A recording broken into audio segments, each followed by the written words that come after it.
समाज का जो बिगड़ा हुआ रूप होता था वो इस तरह की बकवादें किया करते थे। तो ज्ञानहीनता, मर्यादाहीनता, निर्लज्जता इतनी बढ़ गई समाज में, इसको भी अब सेट करना है। तो कहते हैं प्रेम की लाली लाके, प्यार तो बोला सब बान भाइयां थे, सभी भक्तों से, समाज में वो भी कोई बगैर उपदेशी भी रिश्तेदार है, सबसे मृदु भाषा से प्रयोग करे, मीठा बोला है, प्यारा बोला है, ये तेरी लाली है, ये तेरे होठों की शोभा है। फिर कहते हैं जाप अजप्पा जप के अपना दहेज बना लिए। ओह, ये भक्ति की कमाई जो श्वास उस श्वास से ये अजप्पा जाप कहलाता है। कहते इसका जाप करके तू अपना ये दहेज बना, यानी धन जोड़ ले जो आगे लेकर जाना है, दहेज जो अपने पति के घर लेके जाना है। पहले कुरीति थी कि जो लड़की घना धन लेकर आती थी दहेज का, उसका आदर पूरा परिवार करता था। ऐसे हमारे हम भ्रमित थे, अज्ञानता थी। तो उसी दृष्टिकोण से ये कहा गया है कि जैसे अच्छा ज़्यादा दहेज लाने वाली बहु पुत्र वधू अपने ससुराल में आदर सत्कार पाती है, ऐसे ही तू डट के भजन कर, घना दहेज बना ले सत्य अजप्पा जाप का। अजप्पा जाप जप के अपना दहेज बना लिए, अनहद बाजा बाजन लागे फिर खुशी बना लिए। ओह, जैसे लड़की का पता लग गया कि आज ब्याह है, लड़की की का आज विवाह है। अब कई बच्चे बकाया करें, न्यों कहेंगे ए तेरी बारात आ गई, और फिर न्यों कहें कोई ना आई क्यों ना जीवरी है, यानी उसने खजाया करते हैं। तो फिर वो लड़की सोच लेती है बांधन दे दे, भौंके जाएंगे।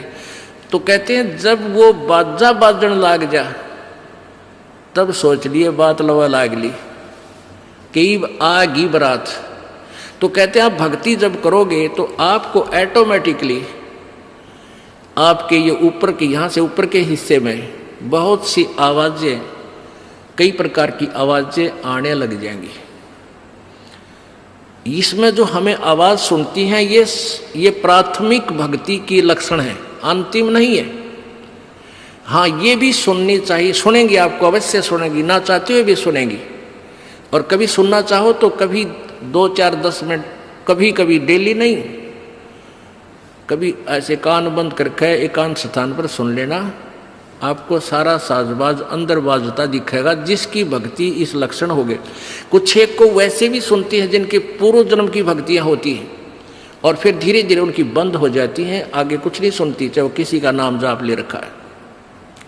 तो वो तो ऐसा सुनना, ये देखना तो ऐसा है जैसे आपने बैंक में कमाई करी की और बैंक में पैसे जमा करा दिए, और उस बैंक की कॉपी ने कभी देखना चाहो तो खोल के देख लो।